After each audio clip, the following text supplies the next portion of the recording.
Te voy a contar la historia de Laura, que probó tanto el Islam como el cristianismo. ¿Quieres conocer la diferencia de resultados? En el episodio anterior te conté las experiencias Naren y David con ambas religiones. Las diferencias fueron muy grandes, en función de qué versión de cada religión probaron, la fundamentalista, la conservadora o la liberal. Y ahora las conclusiones a las que llegó Laura te sorprenderán. ¿Sabías que numerosos estudios psicológicos, desde los pioneros de Gordon Allport hasta los más recientes de Exline y Rose, han mostrado que algunas formas de espiritualidad se asocian con mayor ansiedad, culpa y depresión, mientras que otras con un mayor bienestar emocional y autoestima? En el Instituto del Bienestar lo sabemos bien, porque llevamos más de 20 años estudiando cómo las creencias influyen en la felicidad. Y lo que vas a escuchar podría transformar tu vida para bien. Vamos a por la historia de Laura. Aunque te aviso de que es aterradora y de que puede haber momentos demasiado duros para personas sensibles. Pero también es la que más puede enseñarnos a ser felices. Laura creció en Italia. Familia católica, conservadora, estricta. Le enseñaron el valor de la caridad y la ayuda, pero también que no era libre, sino que su vida debía estar regida por la doctrina religiosa. Por ejemplo, debía casarse y tener hijos, y si no lo hacía sería una solterona. Debía vestir bastante recatada, y mantener su virginidad antes del matrimonio, y si no sería una vulgar puta. Debía hacer esto, aquello y lo otro. Laura sentía que no tenía derecho a ser ella quien redactase el guión de su vida, sino que debía ajustarse siempre a una historia narrada en un libro que escribieron otros. Le enseñaron el amor al prójimo, pero también a odiar a los homosexuales, abortistas de fetos que no sentían nada, y a los que se salían de los dogmas católicos. Le enseñaron a no robar y no matar, pero también una lista de pecados prohibidos que le hacían sentir miedo y culpa por actos inocentes. Y esto la estaba consumiendo por dentro. Así se empieza a desinflar una vida. Le enseñaron a valorar y cultivar los vínculos familiares, pero también a rechazar estilos de vida diferentes a la familia tradicional. Escucha esto. Laura vivía con una sensación persistente de confusión interna. Sabía que quería a su familia, pero no entendía por qué aquello que debía ser amor le producía tanta tensión por dentro. A veces sentía un vacío extraño, como si faltara algo esencial en su vida, la posibilidad de decidir por sí misma. También llevaba una inquietud silenciosa, una especie de presión en el pecho cada vez que pensaba en su futuro, como si su vida avanzara en una dirección que no había elegido. Sobre todo, le acompañaba una duda constante. ¿Y si hay otra forma de vivir mejor? Ese pensamiento sería la chispa de todo lo que vendría. Y las chispas pueden incendiar caminos enteros. A los 19 años conoció a Omar, un chico marroquí. Él era cariñoso, divertido, respetuoso, al menos al principio. Poco a poco, la relación se hizo más intensa. Laura se enamoró profundamente de él, pero escondió esa relación, ya que sabía que su entorno la desaprobaría. Omar empezó a comentarle: si me amas de verdad, tienes que convertirte al Islam, si no, me veré obligado a cortar la relación. Aquí empezó el giro más peligroso de su vida. Era como caminar hacia un túnel del que no sabía si había salida. Laura se resistió al principio, pero no podía vivir sin Omar. Y cedió. Se convirtió. Sin embargo, con el tiempo Omar se fue radicalizando. Se fue volviendo más rígido, dogmático, controlador, agresivo. Ella pensó que era por amor a Dios. Pero aún hay más, porque un día, Omar dijo: nos vamos a Siria, a la tierra del califato. Laura aceptó, engañada, manipulada. Lo que ella no sabía es que estaba a punto de cruzar una frontera sin retorno, al menos a corto plazo. Sin embargo, al llegar a Raqqa, su infierno comenzó. Pero no hablo en metáforas. Allí, cada día era como despertar en un pozo sin luz. Ahora te lo voy a contar, aunque antes de contártelo déjame decirte algo importante. Este contenido lo damos gratis en este canal y en wikifelicidad.com, porque el primero de nuestros 3 objetivos es difundir el conocimiento científico para la mejora del bienestar. ¿Y sabes cómo puedes agradecérnoslo? Contribuye a la felicidad de los demás. Y sobre todo, no hagas daño a ningún ser sintiente, salvo en legítima defensa, que puede ser propia o de los demás, pero siempre contra el agresor y nunca contra un inocente. Lo que ves ahora no es ficción, es la vida real de Laura. No podía salir, y si alguna vez lo hacía, debía ir completamente tapada y acompañada por Omar.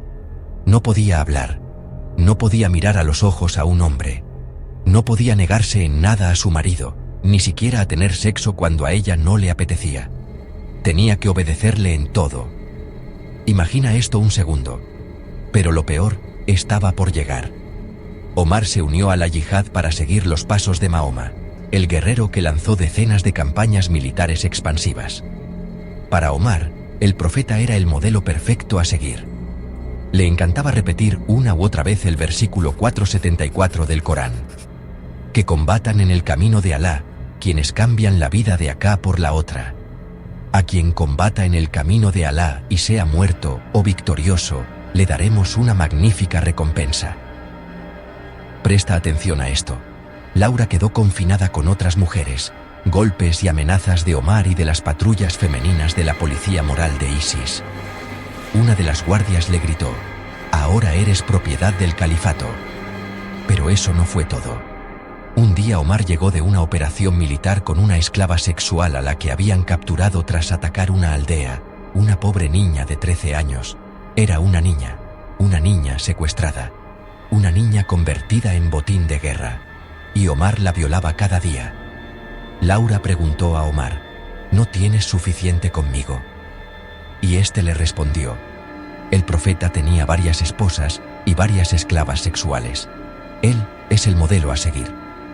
Aunque el horror no terminó aquí. Omar obligó a Laura a presenciar cómo el Estado Islámico lanzaba a gays desde las azoteas del edificio más alto de Raqqa, lapidaba a mujeres adúlteras y cortaba manos a personas acusadas de robo. Imagina el terror. Solo imagínalo un segundo. ¿Esto es espiritualidad o terror institucionalizado? Laura callaba porque tenía pánico a criticar todo aquello, pero su silencio le pesaba demasiado. Por ello un día no pudo más y estalló llorando. «No soporto ver cómo han dejado amputado de por vida a ese pobre niño que robó un poco de comida porque estaba hambriento». Sin embargo, Omar respondió: «Hay que someterse siempre a la voluntad de Alá. El Corán lo dice más claro que el agua. Sura 5:38. Al ladrón y a la ladrona, cortadles la mano como castigo por lo que han cometido, como escarmiento de Alá. Alá es poderoso, sabio». Laura ya no podía más. Era víctima de una ansiedad constante, y aquí viene su momento más valiente. Te lo voy a contar, pero déjame decirte algo importante que no tiene que ver solo con Laura, sino con todos nosotros. El tercer objetivo del Instituto del Bienestar es concienciar sobre la importancia de apoyar la investigación científica que busca reducir los sufrimientos y maximizar la felicidad, sobre todo en el campo de la neurociencia. Por eso, te invitamos a firmar la campaña que encontrarás abajo, así como otras campañas para conseguir un mundo más feliz para todos. Escucha con atención. Laura tenía mucho miedo a los yihadistas, pero, a pesar de ello, un día decidió escapar de todo aquel terror. Una noche corrió. La atraparon, la golpearon y la encerraron 3 días sin agua.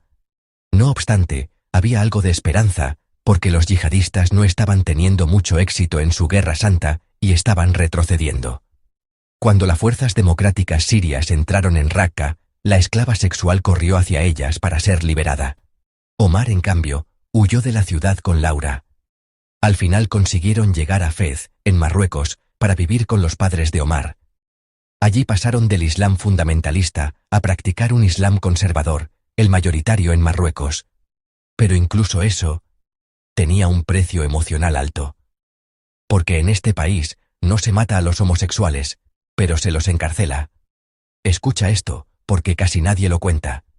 No se asesina a pedazos a los adúlteros, pero se los mete en prisión. ¿Alguna vez escuchaste que no azotan y torturan a las chicas que tienen sexo antes del matrimonio, pero les roban su dignidad, considerándolas unas putas y pecadoras? Laura debía quedarse casi siempre en casa con su suegra, mientras Omar trabajaba o quedaba con sus amigos en una cafetería. Encerrada en esa casa en una estrecha callejuela de la laberíntica Medina de Fez, Laura tuvo mucho tiempo para reflexionar y cuestionar esos aspectos del Islam. Una vez se atrevió a comentarlos con su suegra, y ésta le contestó: «El Islam es bueno. Prescribe hacer el bien a parientes y vecinos, dar a los pobres, huérfanos y necesitados, tener hospitalidad con los viajeros y prestar ayuda al que la pide». Pero Laura le replicó: «¿Pero a ti te parece justo la desigualdad entre hombre y mujer que hay en el Islam? Por ejemplo, ¿te parece bien que para un hombre sea mucho más fácil divorciarse que para una mujer?». Y su suegra le contestó molesta: «Pero el Islam tiene muchas cosas buenas. Predica la sinceridad, el perdón, la reconciliación, la amabilidad. Pero ordena hacer daño a inocentes», añadió Laura. Su suegra se estaba enfadando y dijo: «Pero también evitar insultos, cotilleos y hablar mal de los demás su espalda». Se puso más tensa y añadió con mucha tensión: «También la caridad y la misericordia. Y en cualquier caso, no vuelvas a criticar el Islam, ya que eso es blasfemia y te pueden meter en prisión». A veces, una casa puede sentirse como una prisión. Laura se sentía muy agobiada, atrapada, como un pájaro enjaulado que desea volar. Quería dejar el Islam y ser libre por fin. Pero no podía decirlo, porque en los países del denominado Islam moderado, como Marruecos, a los que abandonan el Islam no los matan como en los países del Islam fundamentalista, pero su entorno puede convertir su vida en un infierno. Laura escapó una vez del infierno del califato y decidió huir de la falta de libertad y tolerancia del Islam conservador. Regresó a Europa, pero con una espiritualidad librepensadora, en la que cogió del cristianismo y del Islam los aspectos que la hacían sentir bien a ella y a los demás, y dejó atrás todos los preceptos dañinos. ¿Y tú, qué conclusión has sacado de las experiencias de Naren, David y Laura? Compártela con nosotros en los comentarios. Naren huyó del autoritarismo islámico hacia un cristianismo compasivo. David huyó del cristianismo fundamentalista hacia un Islam inclusivo. Laura cayó en el Islam radical y el conservador, pero logró escapar y reconstruirse. 3 personas, 3 destinos, una verdad universal. Y ahora escucha esto, porque es importante. Las religiones no son necesariamente buenas o malas por sí mismas. Lo que importa es cómo se interpretan. Una religión puede ser una cárcel o un abrazo. ¿Sabías que estudios de Allport, Sadra, Koenig y Pargament coinciden en esto? Las religiones dogmáticas, rígidas y punitivas predicen más miedo, culpa, sumisión, depresión, ansiedad y riesgo de maltrato y daño psicológico. Ciencia, no opinión. Detente un segundo y reflexiona sobre ello. Pero atento ahora a esto, porque también existe el otro camino. El que sana.